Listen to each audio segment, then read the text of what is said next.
Welcome to the Western Cape Archives, and on behalf of the archives and the Albie Collection and Kate Crane Briggs and Culture Connect, who are our partners in this event, we give you a very warm welcome, both in person and to our online audiences. And we are so happy that we can celebrate this Human Rights Day event here with us. Remembering Roeland Street Prison, the site where we sit today, with our former political prisoners, Justice Albie Sachs, James April, and Advocate Joel Krige, and our facilitator for the day, today, the Jaffa. So we just welcome you all, and we just want to also say there's a very special birthday today. Also, Mr. James April turns 85 today, so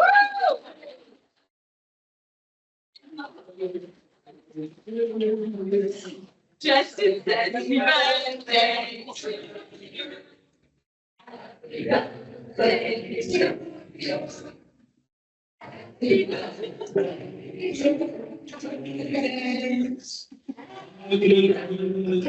to you. Okay, so thank you. Yes, I didn't even get to that point, but Max also celebrated his 90th birthday earlier this year. Wow. So,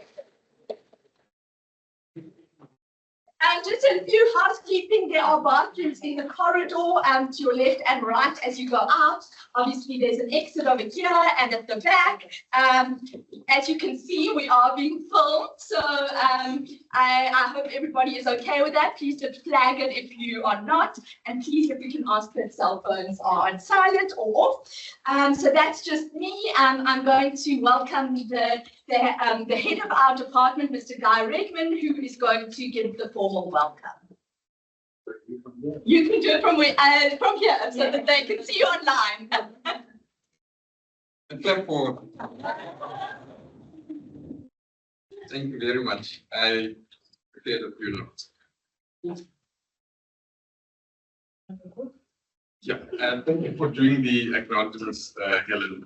But just to repeat, I always say, Justice Albie Sachs, any members of the family who might be here, and the team, Mr. James April, and any members of the family who might be here, of course, Advocate Joel Krige, and family and friends who might be here as well. I'm also told Thierry is going to be here. I've seen Thierry. For the their apologies. So Thierry was supposed to be here, but all of our partners, other stalwarts in the room, authors in the room, writers, storytellers, truth tellers, and any members of civil legislatures who may be here or on the platform, senior leadership that may be here of the departments and other government departments. And ladies and gentlemen, thank you very much for joining us on this special commemoration. It's a very special one, and we always try and make sure that in understanding the importance of the day for human rights, we never forget the anniversary on which it is based. So on the 21st of March in 1960, as we are all aware, ordinary South Africans participated in an act of peaceful civil disobedience to present themselves to every police station without their passports. Past laws were responsible for about a third of the criminal convictions of the time, and these laws were hated as the tangible evidence of black subjugation and for the ravaging effects that it had on the lives of millions of people in our country. The peaceful act of civil disobedience to present themselves at these police stations without the passports was enough for the police to start shooting the demonstrators, leading to what is known as the Sharpeville massacre. And the anniversary of this brutal act is today commemorated as Human Rights Day. 69 people, as we know, were shot dead in that massacre in Sharpeville. But also more people were killed in Walanga, here in Cape Town, and in other parts of the country when police opened fire on similar gatherings on peaceful demonstrators on the days following from that as well. A few weeks later, the government banned the ANC and the THC in April 1960, and this marked one of the turning points in the struggle for liberation in our country. Some of the occurrences in the last few weeks you've seen some in the media, have reminded us about the importance of memory and the battle against forgetting. The efforts and the collective efforts of remembering our past, which is important for reconciliation. How do museums, archives, and other places of memory play their part as witnesses to the truth in a world where some are determined to rewrite history right in front of our eyes, trivializing struggle for liberation, and at worst, mythologizing some of the worst atrocities in our region. They are rewriting the lived experiences and the struggles through colonialism and apartheid, while those who lived through it are still alive, how much more when they are no longer with us. So engagements such as these and this particular one, even though not brought on by these occurrences I'm referring to, is timely and an important contribution towards building unity in our country and the world at large, and acknowledging the foundational role that human rights play in our democracy. We are grateful to all who have contributed to making this possible, and of all the stalwarts that are involved. I was supposed to announce these birthdays that were announced, but I'm very happy that today is a special day for you, sir. And we are grateful that both of you who just recently shared your birthdays are still with us and living your legacies of campaigners for human rights. And we put, I don't know, we are so grateful that you continue to do that. And to those of us who are here, some are ordinary members of the public, some are active people who are constantly creating new stories, untold stories. Thank you very much for all the efforts that you do. This place needs to be a living place. There's a lot of content in this place that some people do not know about. And we need all of your minds to come in here and just bring it alive. And we are very excited to have Helen and the team make sure that such activities happen in the space and continue to grow knowledge. Some of the knowledge is just sitting there and piece the pieces together and help people better understand the path that we have traveled. This is one of the best run archives in the country. In fact, I'm being generous. This is thank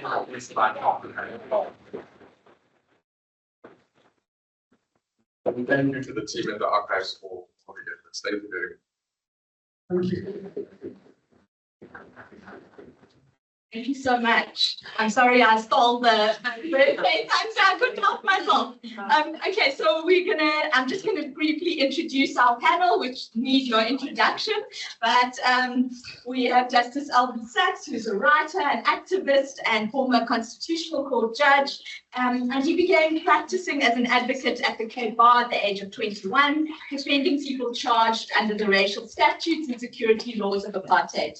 As he endured 2 spells of solitary confinement without trial, the first for 5 months, where he was held in Maitland, Wynberg, and Caledon Square police stations.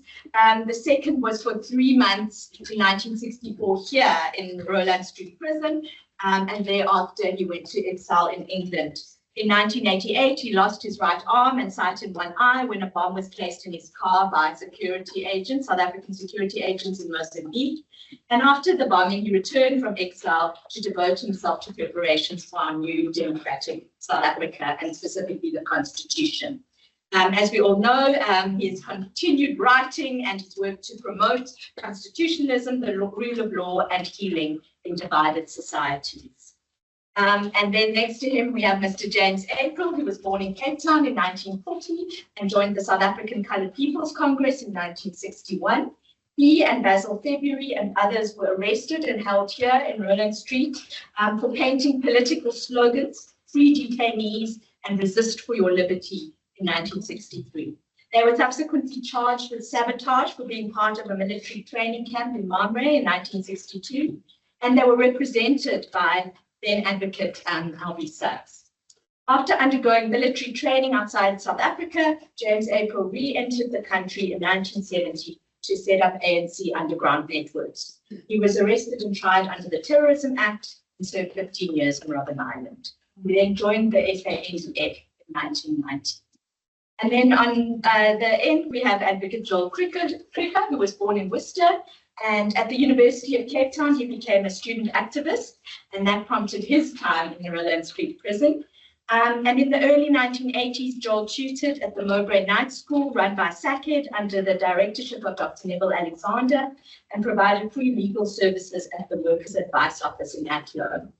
After graduating with a law degree, he joined the Cape Bar in 1984 and has been practicing in the field of human rights ever since, dealing with constitutional law, land claims, and unfair labour practices. So Joel is currently an advocate at the Cape Bar and a published poet. Brilliant. Welcome our panelists. And very briefly, our facilitator is Ms. Zubaydah Jaffer, who's an award-winning South African journalist, author, and activist who started her career at the Cape Times in 1980 and helped local community newspapers during the time of resistance to apartheid. Throughout all her endeavours, she pursues her commitment to us all having an independent voice. So let's give a round of applause now. To just kick off the program, to ready our minds to receive the memories of our speakers today, we're going to begin with a reading from Alex Leguma's 1967 novel, The Stone Country, which was based on some of his experiences here in the Roeland Street Prison. And that's going to be read by our esteemed historian and author, Professor Andre Odendaal. Thanks very much, Helen, and it's wonderful to be here today on two counts. One, to sing and celebrate, but also in a more serious way to pay tribute. To pay tribute to Albie, James, Joel, and Comrade Sandy sitting there quietly in the background, who's also written his story about it. And also, secondly, to celebrate how far we've come in South Africa. Talking about Human Rights Day tomorrow, it's a really profound thing. And Constitutional Court now stands where the fourth prison was in Johannesburg. Robben Island is now a place of learning and again, Roeland Street, as Guy has said, a beautiful archive, which I've spent time in, and sitting in this lovely room, I've also had time with 16 language specialists to translate English rules of cricket into IsiXhosa. So this is the new South Africa that we've made of those. It's very special. I also found my grandfather's estate papers in the prison and in the archive, and unfortunately none of that reached his father's eye to benefit from it. But at a time when dangerous reactionary ideas are sweeping the world and film genocide continues with impunity, we see it every day on Al Jazeera mainly, let us remind ourselves where we come from. And this reading is not from Stone Country. I'll be simply 3 pages of a cat catching a mouse while prisoners watch. And I thought I found something that's more, I think, appropriate. Probably will excuse me because I changed the reading, but it is from Leguma, and it is about his time in Roeland Street. Alex emerged from prison after 5 months in detention during the 1960 state of emergency after Sharpeville. And with his typical irreverent sense of humor, he wrote an Up My Annie column in New Age every week. He did more than 250 of them, commenting on local life and so on. When he came out, he said, except for the loss of 6 pounds in weight, a few more grey hairs, and a very strong dislike for lillipup and beans, it was truly once more in circulation and being nasty to the nuts. With his usual sense of humour, instead, I've been asked to pass on a bouquet to warders of Worcester Jail, who kept us well informed on the All Black tour, and the prison cook who tried his damnedest to make the SOS same old shit less like it. No bouquets for Roeland Street jail though, said Laguma, and he mentioned some unsavory characters he'd met, like the goateed General de Wet, the name of a Roeland Street warder who stalked up and down the lines of detainees and snarled, "I'm looking for a boy to clean the yard, and I don't want an effing communist." And his colleague, who, whenever there were complaints that the latrine buckets were overflowing, could only bawl, "Well, do it in your effing pocket." So there are a few more choice sort of descriptions like that. But Laguma called this Gestapo humor. And he explained that although the 20,000 detainees at the time, their wives and children, employees and employers, all suffered an injury to their persons and property, the real lesson was that the emergency had been a calamity for Afrikaner nationalism. On the injury to 20,000, he said, "Many of us have been ruined financially. Some lost their jobs and are still out of work. Some have seen their businesses and professions go down to the point of bankruptcy. Some have been uprooted permanently and are forced to make new homes, carve out new lives for themselves and their families. All of us suffered arrest without warrant, imprisonment without trial. We have been humiliated, browbeaten, and pushed around by hateful police tyranny. We have had police snoopers standing about, listening to our conversations with wives, husbands, and relatives. We have been locked up in some cases for 22 hours a day in stuffy, badly lit prison cells. We have slept on thin mats spread on bare boards or on concrete floors. We have had to relieve ourselves in open buckets standing in the cells. We have been herded like cattle from one place to another, always under the watchful eyes of wardens and police. Many were interrogated and expected to answer questions about their private lives, their friends and associates, their opinions and political ideas. Most of us refused. But always we were haunted by sickening uncertainty. How long would this last? Would we end up in a concentration camp? When would we rejoin our wives or husbands and children?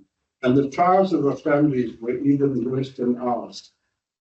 And this took a little bit here, so we don't go over time.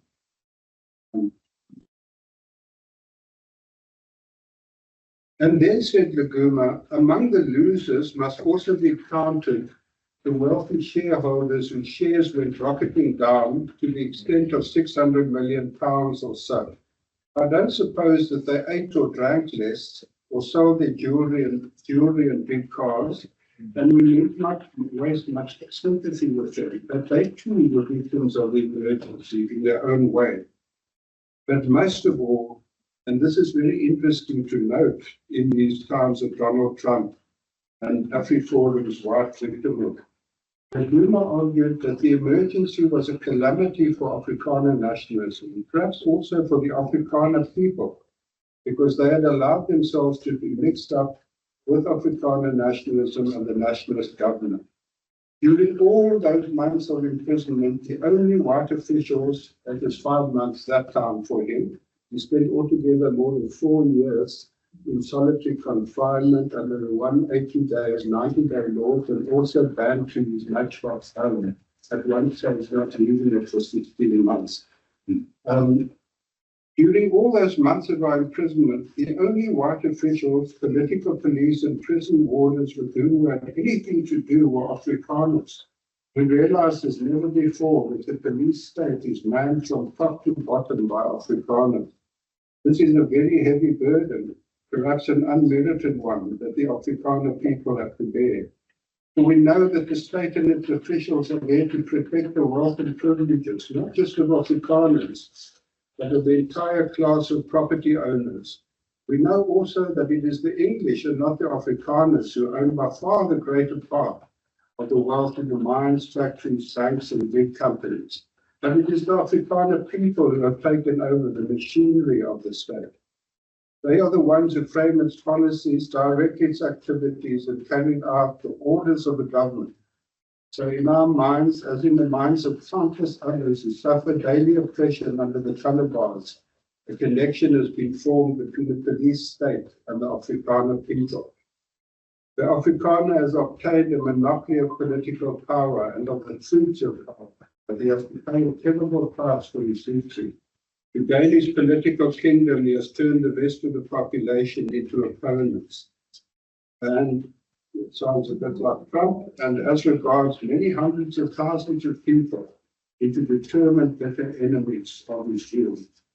Ours is a multiracial, multinational society. No one race or national community can lord over the rest for long without plunging our country and its entire population into disaster. We detainees were reminded of this fact on every day of our imprisonment. We ourselves formed a multiracial, multinational community. Black, brown, and white, men and women of different races, languages, and religions. We shared the same faith and for the same cause. Though segregated inside the jails according to race and sex, we saw or heard our brothers and sisters in adjoining yards and cells. None of us can forget the deep-throated, many-voiced chorus that swept upwards into the night from the packed cells of Africa's detainees, over the walls, into our cells, and upwards to the starry skies. We had heard and sang in great united community, not only as political prisoners, but the entire population of oppressed South Africans. And we rejoiced that we shared a common fate with our brothers and sisters of all races and nationalities. For as we have said, when laws are unjust, the only place for an honest man is in prison.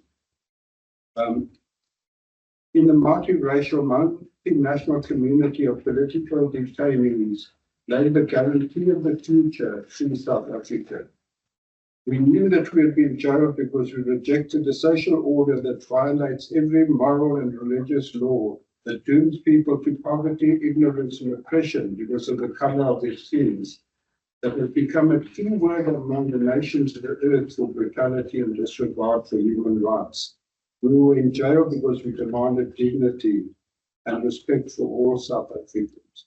Knowing this, we have come out of the jail stronger, more determined than before. The nationalist government has banned our organizations. We shall organize again, wider and stronger than ever. The government jailed our leaders. We shall throw up new leaders to take their place. That is what we said in the jails, and that is what we will do. We know that the nationalist government has all the armed force on its side, and that we have none. That we have a weapon that is far greater than their Palestinians, their machine guns, their planes and armor. They have right and justice, and the people on our side. Let us not forget that legacy of struggling for one South Africa that will face the uncertainties of the present. So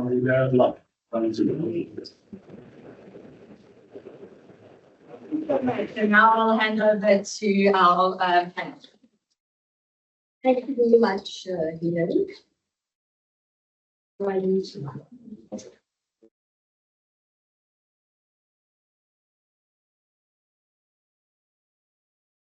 I told my mom, who is now 98, that I'm going to be speaking here, I'm going to be here this morning, and I showed an invitation. I said, Albie's going to be here, because she knows Albie.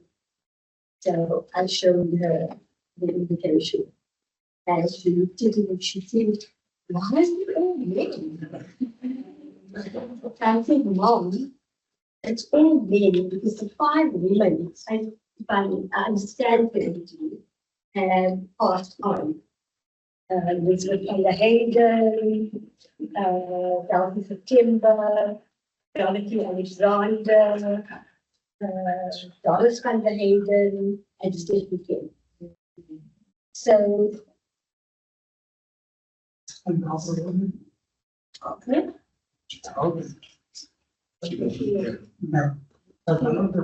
She wasn't here.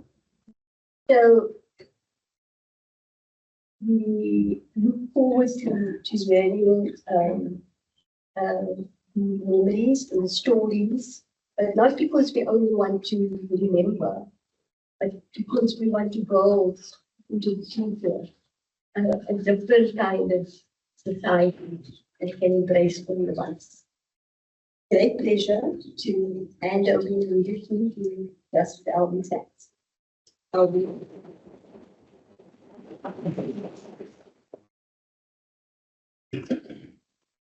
The last time I came through those gates, after the worst moment in my life, I've been in Caledon Square, my second detention, and a team headed by Roeland Street had come down from Joburg, very dismissive of the Cape Town detectives who'd been soft with me 168 days detention before. They use sleep deprivation. Bang, bang, bang, bang, bang. Noise for 10 minutes, 20 minutes silence. Bang, bang, bang, bang, bang. 50 minutes silence, they go out, another team comes in. Afternoon, evening, night, early morning, next morning, and I know I'm breaking. And I'm trying to control my breakdown. Clients of mine had stood on a brick for 5 days and collapsed completely. Look, every bit of information to me. Sitting, I fall on the floor. They pick me up, Roeland pushes my thick fingers, my eyes open. I collapse 3 or 4 times. And then I start answering questions. Say I'm making the statement that is duress. The lawyers find legal language, even when you collapsed, saying the circumstances writing it all down.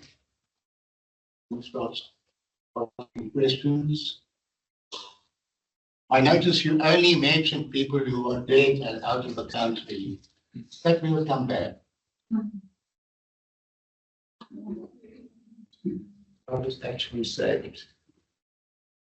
Bernard Gostock, an architect who also be the name, and whispered to his wife what had happened to him. He'd gone to court. And the judge hearing the matter was Michael Corbett, who went on to be Chief Justice later. He fought against Hitler. He was one of the decent judges. And he issued an instruction stopping the police from continuing with interrogations. So it was crushing for me to mention even dead people and people out of the country, but they didn't get anything further out of me. They want me to be a witness. And Greg Carnison had been the leader in our underground. One by one, other comrades left. Fred had more courage than anybody. They bring me up to Roeland Street Jail. I'm on my own. It's a big room. And it's just old-fashioned prison with a big hole in the wall with one bar down. I'm looking out. One reason, Andre, I wanted you to do the story of a cat chasing a mouse in prison. The guards are all looking and they're on the side of the cat. And the prisoners are all on the side of the mouse. Cat is winning, and the mouse ducks underneath and gets out. And the prisoners are all excited. During my exercise one day, I saw a guy escape. I don't know how he did it. He just jumped from one wall to the other wall. He got onto the roof. Exercise is over. I'm counting the minutes. 5 minutes passed. He got away. Just amazing. They caught him. He went into a shop down the road to get some food and he was back in prison. It was isolation, but not the terrible isolation of the 90-day period. I could feel more things going on. And then the most, I think, absurd moment in my life, having passed through the most painful moment of my life, came when on a certain day, I've been in for a couple of weeks now, I hear a voice at that open sort of window space. Advocate Sachs, Advocate Sachs, I go up, and it's Captain van der Westhuys, and he was one of those so-called soft interrogators from the earlier period. He's got a piece of paper in his hand. He said, "Excuse me speaking to you through the window, but ever since Harold Walkley and the others escaped in Johannesburg, we've now got double locks on all the prisons holding political prisoners. And we can't find the guy with the other key." And he said, "I've got something for you." He says, "It's general elections in South Africa now, and we are a democratic country. And here is your voting paper." And he put it through the window, and I said, "Thank you, but no thank you." The most ludicrous day in my life was spent here in this particular prison. It was like a notorious place before Pollsmoor. And Alex Laguma was locked up already September, I remember. James, I think when you guys painted those slogans, I paid the fine. Imagine the lawyer doesn't want to defend for nothing, he pays the fine, so I ran back. But we had an amazing camaraderie. And it's a sad camaraderie from underground, from prison, from families being destroyed in so many different ways. But we had certain basic beliefs which you read so beautifully. And those beliefs, in a sense, triumphed more than symbolically through our constitution. We take it for granted now. Policemen can't just pick you up and throw you into jail. Can't interrogate you through the night. If they do it, it's against the law. We've got a press that's lively and spirited. We've got elections that are meaningful and everybody can vote, and we encourage people to vote. We don't pass laws to discourage people. So we've got a profound, vibrant democracy in this country. What we haven't got is equality. We haven't got fairness. We haven't got safety. But we've got an open society. And having an open society gives us the instruments and the courage and the spirit and the possibilities of dealing with the other problems. So thank you, Helen, for making this space available. It's almost like the priests who come in, you know, to bless the space where the devil was at one time. Having us here, I feel so wonderfully warm. James was, I'm just going to end with this, the bravest of the brave. It was so hard then, and he could have stayed out of the country. Could have been waiting to make a contribution, and he came back. He did underground work in the most difficult years. He was a long time in prison.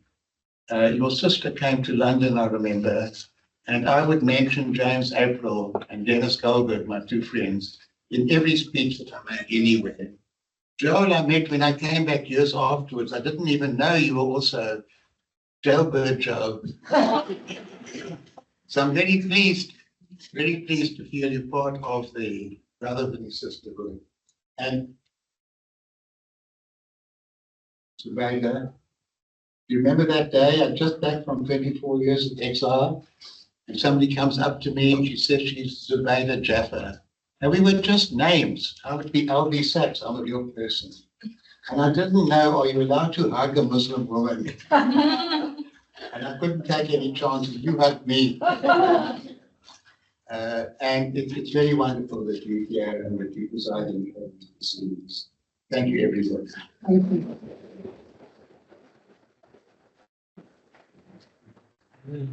Thank you, Albie.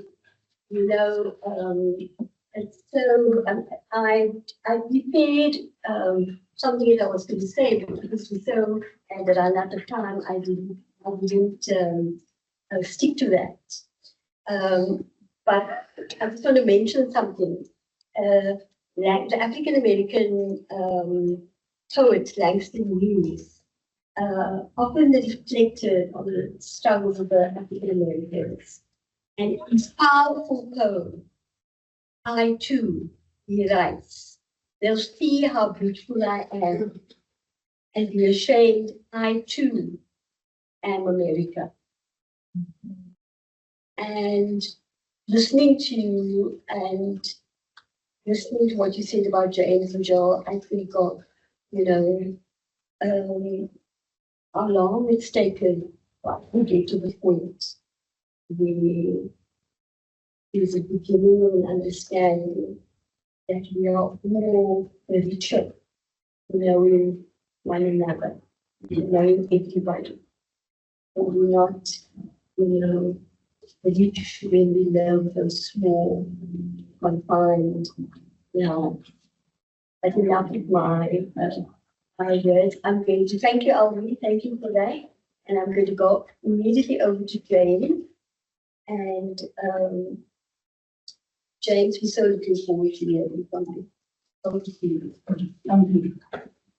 Yeah, it's let me just first of all thank Albie because they are the ones who inspired us in the 50s. He and Alabama was studying in the universities and never seen them and we started reading the figures of the and that I was sanitized. And they inspired us that I'm in how of course and he was always available for us in our journey come in the early 60s. They were always just the film and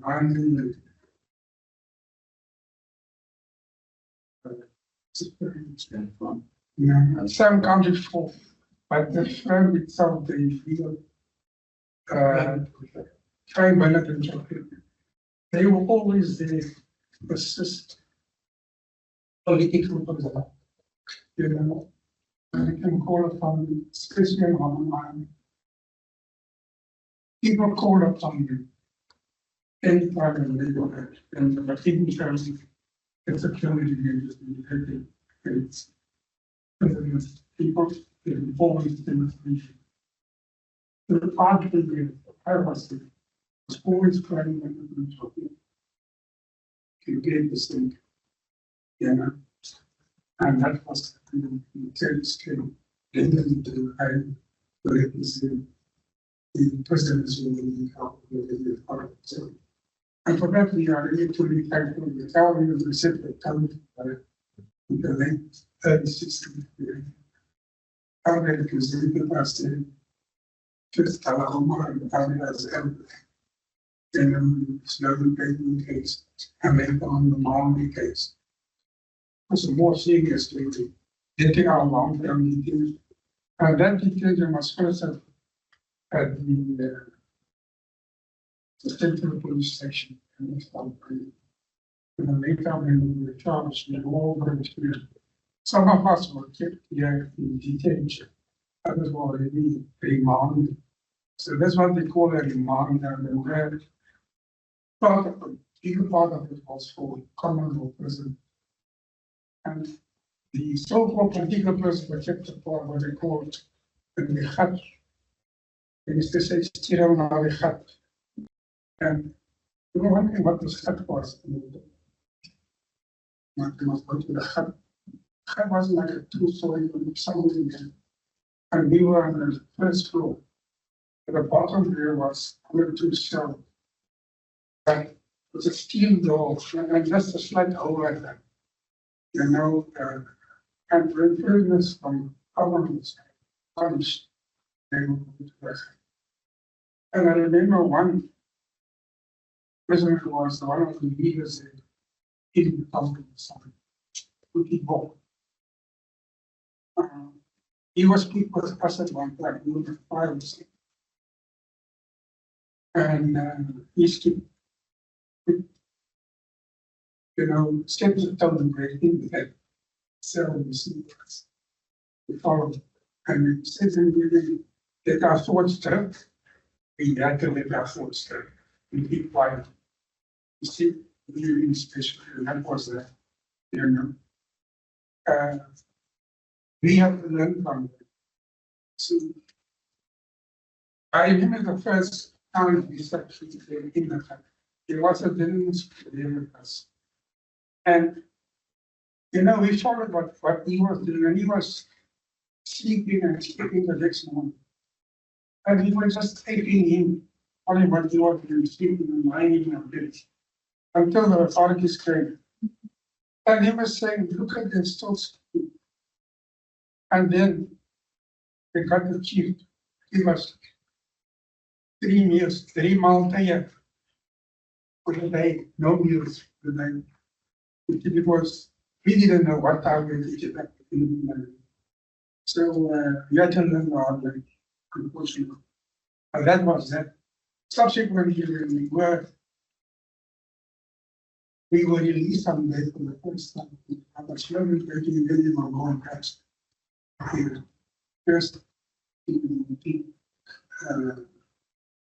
detention at the central prison. From there, he was charged at the magistrate's court just opposite.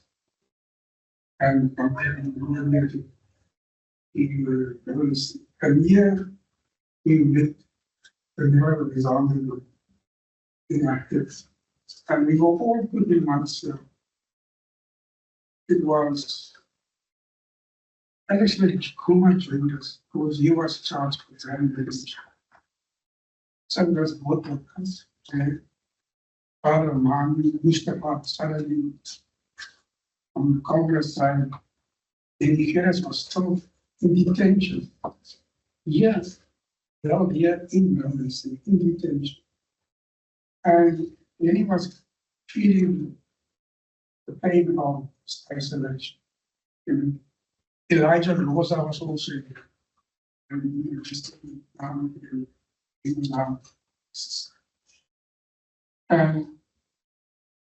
but all the posts, who kept aside, soldier also kept aside. So figured and found was part of the didn't. We were holding it one side, we were moving 12 in one side. And we got already on together. But one thing I should mention is that one of themselves away from us, up there in the hut, were some Commonwealth members, never had established contact. And they were very keen to get out. Now I'll tell you one thing, it was keen getting to the end of the day. And the Commonwealth was very desperate by that time, in New Year. They want to be with the closer. And they will scale the walls to do that. And they did. Now, Neville and Mr. What is named by the 15. And the term was 15. You have whatever on the new walk. They would pause on that side, something to read, and try to protect it, or something up to like that. And that's how you read it. And the other thing that's but also, what dangerous or careless was they asked us to organize to take little time stored, and that happened. I was the one to see the local period. I can't tell local period because they were allowed to receive from outside the state as a prisoner on my mouth. So I got a local period and suggested that for this group. Open local period, there was a little school. And in that school, we go to Gaza. And the next thing they saw was good. And they take some of it and they cut. Then I think money. But others were cool. Now, the one thing is you need to be long enough, they're going to talk. And he can release them to assist them. So the next thing what happened was, my father was the superintendent there. It wasn't a bad person to speak. Saying that you're going to put some reforms specifically in the years. But for other, this is too dangerous a place for considering the all of the so they arranged for prisoners were on remand and be transferred to Robben Island. And that is how 11 of them got to Robben Island a few days later. Ace was in charge of us. Take all your things. Now they didn't know we were two groups. Congress and the Roeland exam.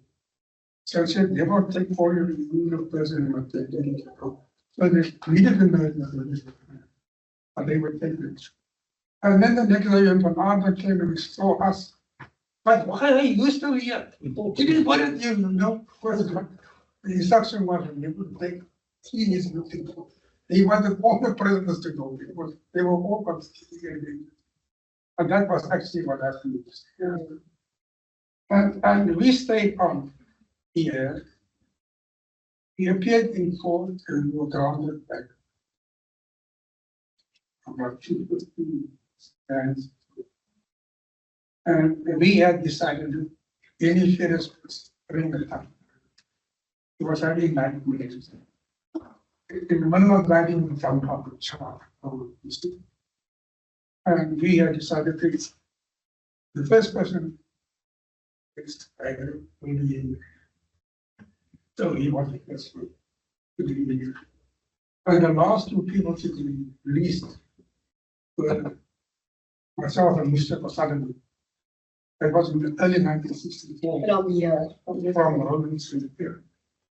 You see, and they were just too happy to see us go. But there were some orders who followed the politics, you know, and they would ask us, and we were getting ready to go. So he was asking about this guy, he was so vociferous in life that the president's life was taken. And he was asking, now waar is Belsham now? Belsham come now. But he was following everything that was reported in the paper. You know, also appearing in court from time to time. And when Canada so Gustav was saying, hey, it's Joburg too.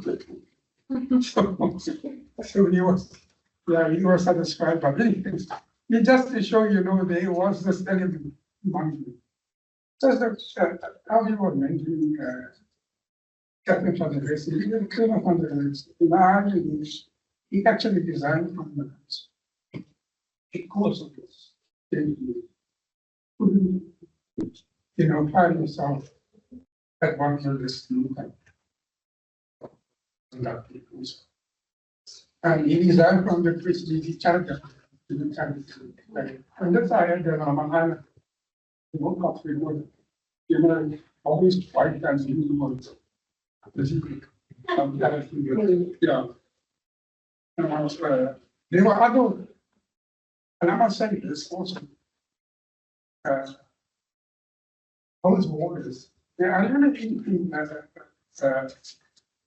I was young in the school,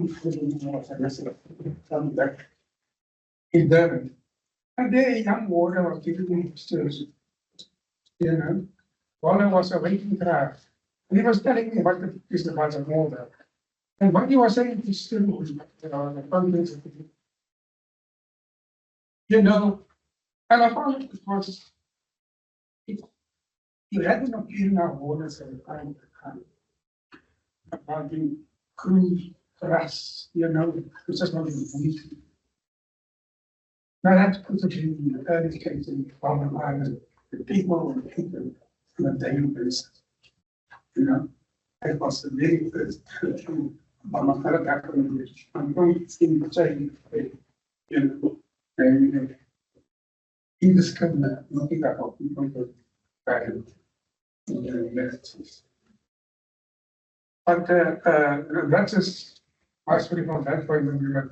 The other point, I just wanted to also mention the part of this work on the economy of American. I think Congress did a very good job of laying the foundation, you know, for the Robben Island Museum. And I like to pay tribute to And how would it be? How likely to qualify? South African district, but I think there are too many assaults. You know, people are not too properly encouraged. And we can really affect the approach and don't have that sector. Very easily. And that's what kind of thing it become. So, you know, it's too much in conflicts. And the social. That must be created. Yeah, thank you very much.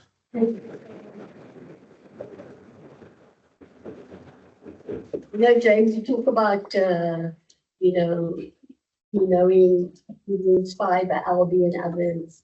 But understanding that we, of our generation, we were inspired by you. Right? We knew the name James April, but of course we had privilege until much later to go together. And I'm really delighted that you had mentioned Henfield, because I truly women, but was involved in the organization of the serial register.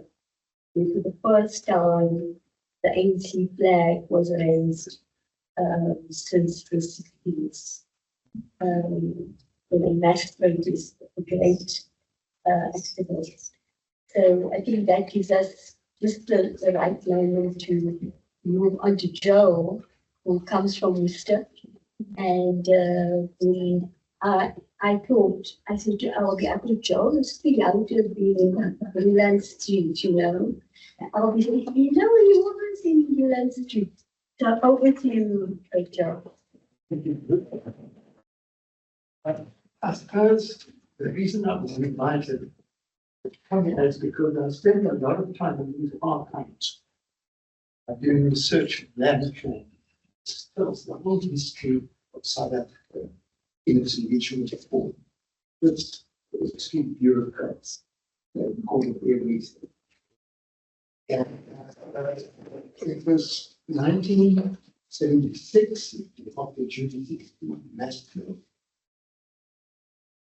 And we put down in August, when 29 people protested, were shot dead in the township. And we were all enraged at this. And we had a raucous meeting in Johannesburg, looking for ways out of getting that in the last few years. Got up into the stage and said, he can't incite us to because he knows the spies of the power, that he is going to go out to the townships to tell the police to stop shooting the children. And we walked off the stage, another one followed, eventually about 83 of us. We walked out, down steps, Jerry down Woolsack Avenue, to Van Road, and in no grade we turned into Pittsburgh. At that stage, we all linked up in our arms in the early marching towards the township. It's not knowing what was going to happen. We knew it was a possibility that we could get shot. Absolutely, we're taking away from the position to start behind the last students. Because that was the front row. And so when we got to we stood warehouse in Taiwan, they were busy building the Oak region in fire. Casper's approached us from the front and from behind. Sirens go. They encircled us with shotguns and the battery. We all sat down in the road, crossed our arms and crossed our legs in the wood's position and saying, we shall overcome one that. And these things dragged us out and put us in bands and took us to the refugee station. So there were not sufficient roofs on the courtyard. And there were gates, but you could see through the gates. Our student friends were handing us food and drinks and cigarettes. And it was a rainy day as well. We were then putting vans and driven to the Roeland Street Prison. Yeah. And every time I come to the archives, it walks through those gates. I still get the shivering my legs and what it was like being incarcerated. And we were all separated, male, we were put in cells marked, illegal Indian immigrants, male. And the woman was put in the cell across the way from the corridor, illegal Indian immigrants, female. And I don't remember it, but the lawyers came and consulted, and we were put in vans and taken off to the station. And it was vivid memory driving up for Kusana and looking out through the bars, the vans that we see, knowing what it would be like to incarcerate. At that stage, Richard Lay, Sir Richard Lay, the Vice Chancellor of the University, who in the Second World War had taught in Ethiopia, where he had gone behind the American line, the Italian line, to attack the Italians from behind.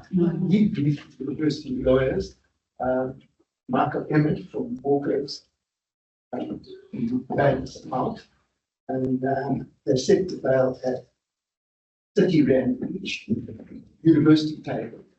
And later on, we negotiated a settlement, and we all had 50 Rand fine and 20 Rand each. Lawyers. It was mentioned, out of them, 5 of them were detained and taken off to Washington Police Station, where they were interrogated by Staker contract. Graham Bloch, I think Hanson and the others, and they were banned. Willie Hoffman was banned, Penny Button was banned, although she wasn't.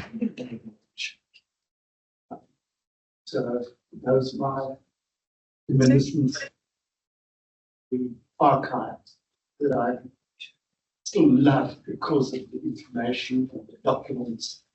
It's the satisfaction that gives me of finding what exactly what I'm looking for here.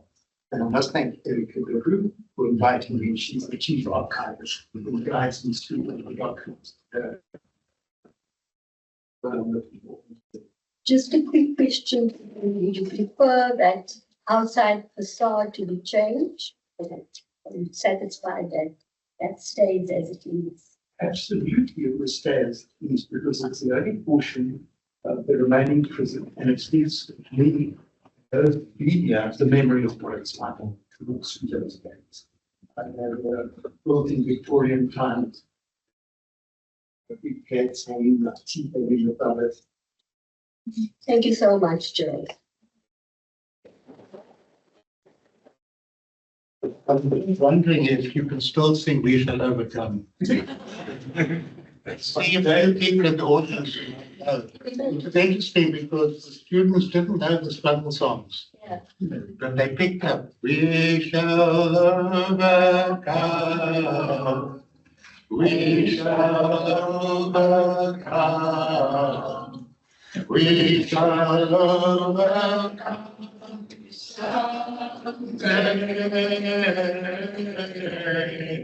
oh, deep in our hearts, we still believe we shall overcome someday. Yes, I remember. We are not afraid and such. Yeah. Okay, wonderful. It's so touching to listen to all of you and to realize that so many layers of people over so long a time, had to endure all of this so that we could just have our basic rights. And with each right and each, with each right, we've had to make a huge effort. It didn't just come to us. It was our right that we had to make an effort and struggle. And Today we faced again with great challenges, and we will have to decide whether we're going to stay with the course or whether we are going to allow ourselves to be bullied. But with those few words, I'm going to open up and ask anybody who would like to either contribute. And I'm also going to ask you to keep it short because we only have about 25 minutes. And if it's a question, the unit has got as safe as we possibly can. So over to the floor. Helen will bring you the microphone. Can I just request in your slides, if you could bear in mind the mic is here for the online listeners, and so they struggle, Joel, with hearing you. And if there's any questions online, we bring our online Yes. audience, of course, into the room. Then we can take from the online audience as well. We'll take one from the room to start with. Good. Anybody got a comment or question for our panel? Yeah. Thank you very much, Duncan. I just would like to know that the archives are actually recording all of these stories, and I think that, I'm really familiar with this place. Just hearing the stories has given me goosebumps. Thinking of how we walk around, we look at the stories, we look at all the work that's been done there. But to think of the memories that you guys hold and what that adds to our understanding of the building, our understanding of this as a place of history. I'm pleased that you agree that the portal should remain because we need those traces in the landscape. We need people to remember that. But I think really your stories today have been extraordinary, touching. It takes us back to another time, and I really hope that they are recorded for posterity. Thank you. And thank you so much for sharing these stories of what must have been a very, very difficult time for all of you. And on the archives again, just to say, we have the documents, and we can look back 300-400 years at the documents. We need to have the things that you can't touch, things that you don't have on paper. We need to make a much bigger effort to get that, and to bring into this archive the non-public records, the diaries, the letters you guys might have kept. I know, Albie, you have an extraordinary archive, but we need to add that to the layer of the formal record. And the event today, I think, goes a long way to getting that process in motion. But let's really make an effort to do that. Thank you.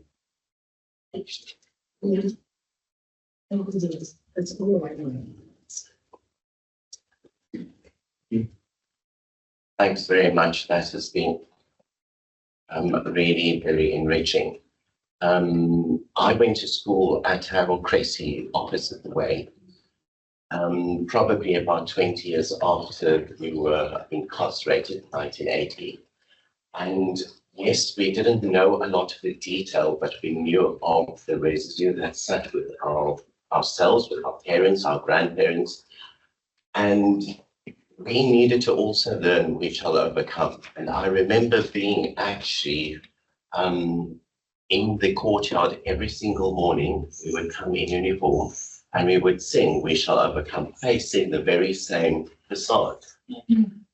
On the ramparts, there would be people with rifles facing us, and also tear gas, and also the sneeze machines. We would be the whole school facing Roeland Street Prison, knowing who was actually here and resonating with you emotionally, even though we didn't know who many of you were. Core principle at the time, in keeping with the Riotous Assemblies Act, would stand outside the school fence with two of the scholars facing all the customers that were facing us every single morning when we came to school. Because the Riotous Assemblies Act that said that no more than 3 people should be gathered, therefore there was the principal and two of the students. And yet there were hundreds of students behind them on the fence. The reason I'm mentioning this is because I think that we often forget that the struggle still exists, and 20 years after you were perhaps here in the 60s, this was the 80s, there was still the momentum of everything that you had put into place. So thank you for that. And that we could resonate with that, even though we didn't know the detail of that. Thank you.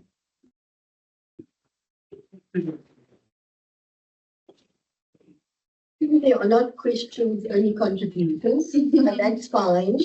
That leaves it for the panel to be able to say whatever they want to say in it when they call on the closing remarks. But let's have more comments.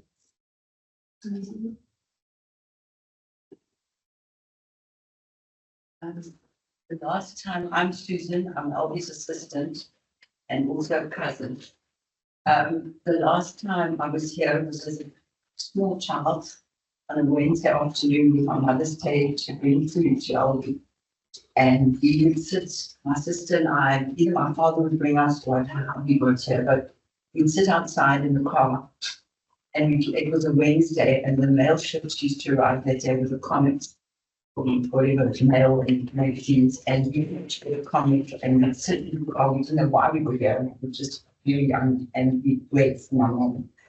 She would take his food in and bring out the flasks or whatever containers people had delivered. They had a whole roster. And sometimes there'd be a message in the container for this lawyer or whoever was trying to communicate with. So this is my first time here today after 1960 something. Wow. Anyway, and now I'm still working well.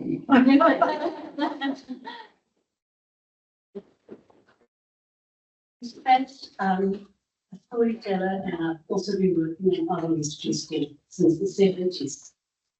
And I was at primary school, Zonneroom, in a march. People were marching through the street. And I was fascinated by this because I didn't know what was going on. And you would hardly expect a primary school child to know. And then when I discovered, I became such a great fan of Robert's book.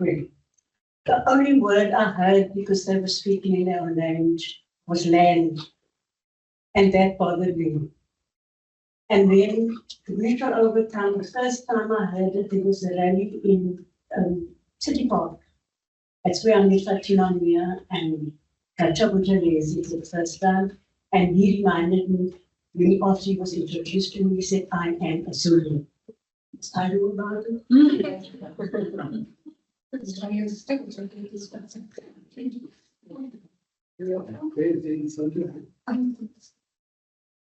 Thank you. Subaida, you please now receive the question. Analyst.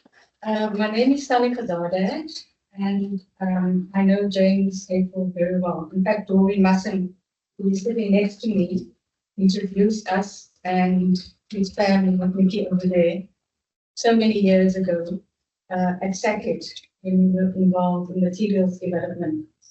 But I think for me, it's such a privilege to be sitting here and to listen to stories, the lived experiences, the lived strugglings that have contributed, as Albie said, to this vibrant democracy that we have. A democracy that doesn't allow us safety, fairness, and what was the other one? Equality. And so also, I think this is something that I find when I attend events, that not the demographic, but the age of the participant is, and it's no indictment on anybody, but the age is 60 plus, 50 plus. And it's so important for generations that are living in the aftermath, as it were, of the real world struggles that we've heard today, that they also be thinking to understand, I think, to have the connection, because there is a disconnect. I have two children, 19 and 24, but it has to go beyond just the parent or the family. And so my question is really, if you look at, I think the IEC says it beautifully. When those young people that are eligible to vote between the ages of 18 and 29, I think it's about, I can't remember, but maybe 69 million young people that choose not to vote for very different reasons, albeit that you chose not to vote. And so my question is to the panel, what, as elders, I think, what would you like to say to young people? And then to the archives, how do you get young people involved in these situations outside of, watching recordings? It's very different, that emotional connection that you have when you listen and you sit opposite them, when you hear the stories of kabang, kabang. It really resonates, and perhaps that will mobilize us to actually take forward the sacrifice.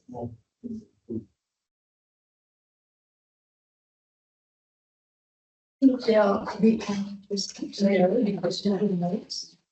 We'll take one more question and then the panel can respond. Hi, yes, it's a question. My name is Amy Cornfield. I work in the Education Department of the Leipziger, and I'm currently part of the curatorial team that is actually working on an exhibition about the afterlife of Albie Sachs. And just listening to your stories, thank you for sharing, and thinking about it from an emotional perspective and your emotional journey of being there, and wondering about your mental and emotional state, your psychological state, and wondering, how did you get through it? How did you survive? What were the mechanisms, the survival mechanisms that you maybe used to get through it?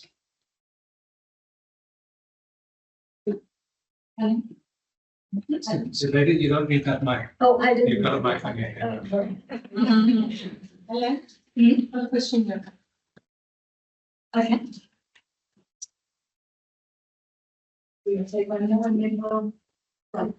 Not so much a question, but a contribution. I wanted to bring in women, especially for Zubeda's lovely mom. Doris van der Heijden is very much alive and living in London, I'm happy to say.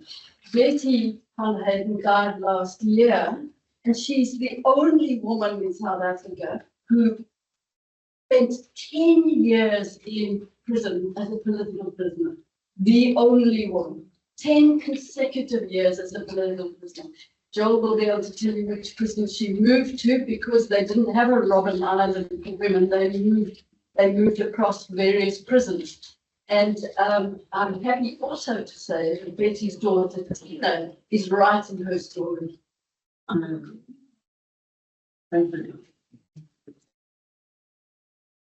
At this point, I'm going to allow the panel to brief you with those 3 questions, unless it's a comment you're making. Short question. In fact, I feel like a chronicler, because I want to know, when you were handed that ballot through the big, the hut and the 1 bar, what year was that? Okay, so let's allow the panelists to respond, and you see we've got little time, 10 minutes. So let's hope that we can see if it's possible to have more questions. 1966. I wanted to say, I heard the kids from Adam Cressy, and I wrote a little poem.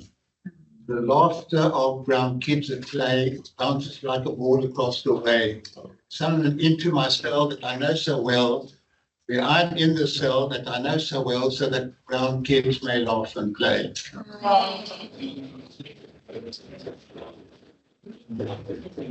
Just a quick one.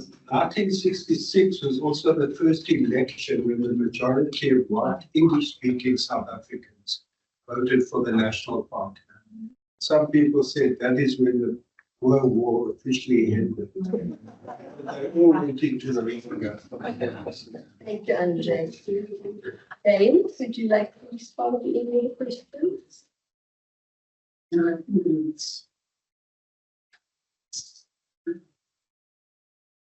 No? Well, in answer to the question about what can we feel of it today, how can they be introduced to it? One of the consequences of being incarcerated, I ended up teaching Neville Sacking's, Neville Alexander Sacking students at night school. And Neville had a big influence on me. This is to answer the question. My youngest daughter, Aisha, is the only one who is radically in her own ways. And what pleased me most was to have a request from her to take her to Lanka, to Catholic Church. This was, when she was a student. When Neville Alexander was running a class for the children, and they would read stories to the children. And so that was her contribution, led by Neville, to what the students of today can do, is to go and provide comments and to educate students. I'm sure. Can I just say just one thing, which is very important to us? We were part of a big movement, and it is a South African movement, it's an international movement. And somehow that's lacking today. It's so much more individualized. And in some ways, it's a huge gain. People are doing things that are unimaginable. Children, it's amazing what they're doing technically, and it's wonderful. But we've lost that sense of doing things together. And it's no good just lamenting that. And I think the biggest contribution our generation can make is not giving advice to young people, but living our own lives with honor and dignity and fun and vitality, and not making human rights associated with long faces and weary lamentations about how horrible the world is. But with some of that energy and spirit that we had, and the mischievous quality that we have, and even if the mischief is turned against us, so be it. We're tough enough, we can take it, we can fight back against the young people. Joel, do you have any advice? Well, besides your daughter, any other response you want to make to the question? Yeah, so no, it's just to make the same point, that is, students or young people should have a sense of community, a sense of concern, and how to engage with them and to give them guidance and to ask the questions and see what answers come out of them, inspire them to do good work for the community and to look after people. That ethic of fairness, caring that we all had during the bad old days for each other should continue. How do you have it, James? Yeah, so I actually endorsed that what he's saying there, because I think it's very important. Yeah, this question of community spirit, people having the highest responsibility to the community. So they have their own, but it's more important part of the schools. They can do that, and I think everything in the schools are taking in the Indians states. And I can't blame them because it's actually supposed to be stuck. We have this culture of responsibility, and we get a collective responsibility to encourage. Albie, would you like to respond to from Dijksmaker? Our question was really how you manage this emotionally and psychologically to cope with all that is, am I right? While imprisoned, yeah. How did you get through it? Okay, I didn't give you the emotion. Okay. Yes, well, I think part of the answer was we were part of a huge community. And even generations before, my parents were active, they fought their parents. And that helped enormously. And you can't automatically replace that. And it's not enough just to be against. We can all be against a certain major figure who's making waves all over the world. You've got to also be affirmative. You've got to know what you want, what's important. And I had very bad, hard moments. It wasn't all plain sailing. But I think two things helped me, and I think these are worth sharing. The one is the theme of what I call soft vengeance. When I got a note and I'm recovering in London, don't worry, Comrade Albie, we will avenge you. Signed, Comrade Bobby Naidu. Now we're going to cut off the arm blind in one eye. Is that the country we want? If we get freedom, if we get democracy, if we get rule of law, that will be my soft vengeance. Roses and lilies will grow out of my arm. It's the difference between anger and rage. Rage eats you up. It destroys you. You can only get peace by destroying the source of the rage. You've got to obliterate it. Anger is a force that can be very productive, really positive. So that's the one theme. And connected with that is turning swords into plowshares. We built our constitutional court on the site of the old Fort Prison. For me, converting Roeland Street Prison into an archive that tells the story of all the nation, that enables young people to know the past. That's turning the negative into positive. The same energy. You don't suppress it. You don't say let's forget. You don't say it didn't happen or we must move on, but you turn it around. And a lot of my life has been helped by that absorbing the energy but turning it into positivity. And as a nation in a way we're doing that, in our rejection of apartheid, in our wonderful sense of connection when we come together, when we do things together, the stories that we've heard today. It's affirming. It's not lamenting the past, and it's not just patting ourselves on the back. It's taking that energy and creating positivity. Thank you, Albie. Are there any other comments from the panel? Because I can't take more comments from the floor, unfortunately. James, do you want to make a concluding comment? Yes. I think I made my concluding comment regarding the responsibility of individuals and collective. I think it's important to, from that point of view, people not to forget the past. You see, like you build on the past, you use the past as something that will help improve a better present than a future. Yeah, and I think our recognition the future of energy and someone has a very Thank you. Joel? Well, I'm pleased that they mentioned Neville Alexander today, and the view she changed us. That had such an impact on me and Neville, who was pacifist and was so soft. And all he wanted to do was teach. And he led the way. I'm very pleased. Okay, you want to say something? No, I just can't say something. I need the mic.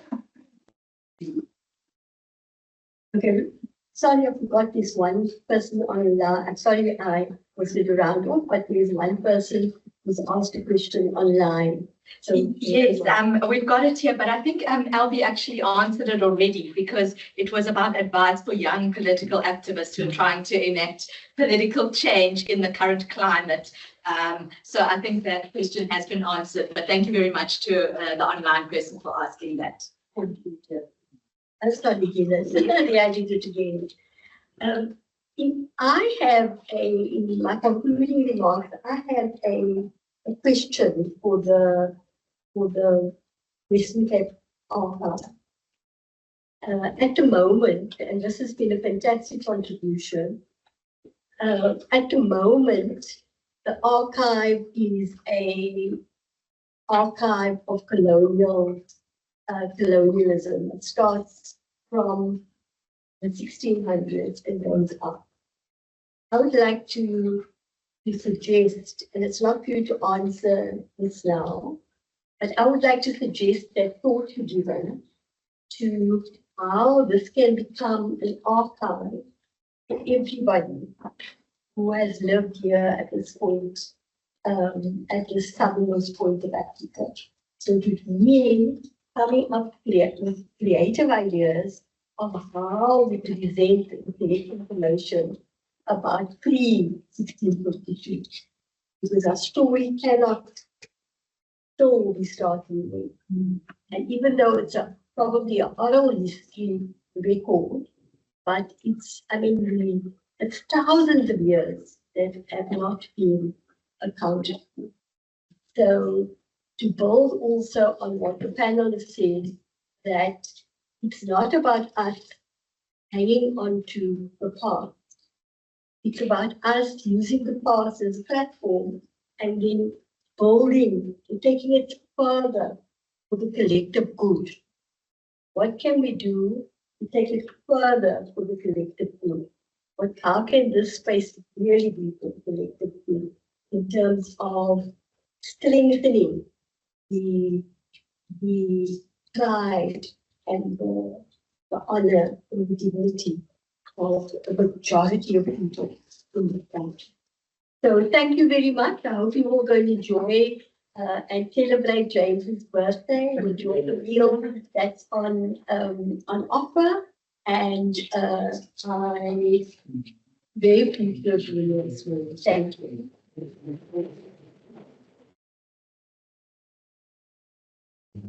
Yeah, I thought let's extend to we'll say goodbye to the 54 online listeners. And so you mentioned this lovely food in the local family bought some special treats to sisters, samosas, and if you're on the diet or fast and you're not hungry, you could take some home with you. And then there's a tour for Helen's going to lead around the archive at 12.